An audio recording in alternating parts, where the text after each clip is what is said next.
بلال رضی اللہ تعالیٰ عنہ کی اذان کے حوالے سے کہ جس دن انہوں نے اذان نہیں دی تو صبح ہی نہیں ہوئی، تو کیا یہ درست واقعہ؟ دیکھیں، بعض کتابوں کے اندر اگرچہ یہ واقعہ نقل کیا گیا ہے، لیکن جو درست اور صحیح بات ہے، جو اس کے پس منظر میں اگر جائیں تو پھر یہ واقعہ بے بنیاد نظر آتا ہے. یعنی اول تو کسی مستند کتاب کے اندر یہ واقعہ ملا نہیں. دوسری بات یہ ہے کہ اصل بات جو مشہور ہے وہ اس واقعے کے حوالے سے یہ مشہور ہے کہ حضرت بلال رضی اللہ تعالی عنہ سے شین نہیں نکلتا تھا. شین، ہاں، اب اشہدو کی جگہ اسہدو پڑھتے تھے، اسہدو پڑھتے تھے، تو اس لیے مشہور یہ ہوا کہ آپ کی زبان سے شین نہیں نکلتا. اور اسی بنیاد پر بعض نے تان و تشنیع کی، تو پھر جو ہے وہ حضرت بلال رضی اللہ تعالیٰ عنہ کا دل ٹوٹا اور آپ نے فجر کی اذان نہیں دی. جب فجر کی اذان نہیں دی تو پھر جو ہے وہ صبح ہی نہیں ہوئی. اس طرح کا واقعہ مشہور ہے.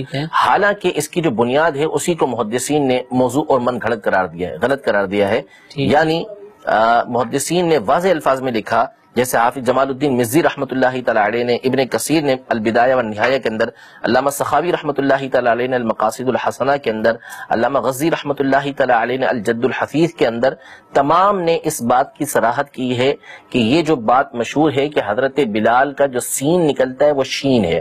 یعنی اس پر ایک حدیث بیان کی گئی من گھڑت کہ حضرت بلال کا سین یا شین ہے، یعنی بولے سین لیکن وہ کہلائے گا شین.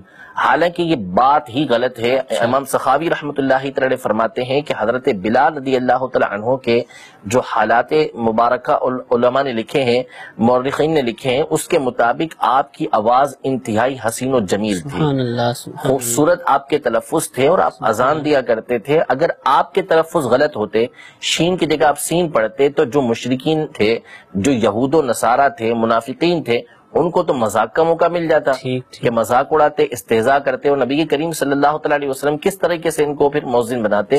تو ہرگز یہ بات درست نہیں ہے کہ حضرت بلال رضی اللہ تعالی عنہ کی زبان سے شین کی جگہ سین نکلتا تھا. محدثین نے بالاتفاق اس بات کا رد کیا ہے، اور بعض علماء نے مستقل اس کے اوپر رسالہ لکھ کر بتایا ہے کہ یہ جو حضرت بلال رضی اللہ تعالی عنہ کے حوالے سے بات نقل کی جاتی ہے کہ آپ کا شین سین ہے، تو ایسی کوئی بات نہیں. لہذا جب اس بات کو پیش نظر رکھیں گے تو پھر تو واقعی کی بنیاد ہی گر گئی کہ جب حضرت بلال رضی اللہ تعالی عنہ کی اذان بالکل درست تھی، اس کے اندر کسی طرح کی کوئی خطا موجود ہی نہیں تھی، آپ کا شین شین ہی نکلتا تھا، تو ظاہر ہے کہ پھر اس کے بعد کسی کو بولنے کی جرت ہی نہ رہی، کسی کو مذاق اڑانے کی جرت ہی نہ رہی. اور جب ایسا معاملہ رہا تو پھر حضرت بلال رضی اللہ تعالی عنہ کا اذان دینا، اس سے رک جانا، ایسا ہوا ہی نہ. اور جب ایسا نہ ہوا تو پھر صبح والا معاملہ بھی ختم ہو گیا. لہذا ایسا واقعہ ہرگز آگے یہ بیان نہ کیا جائے.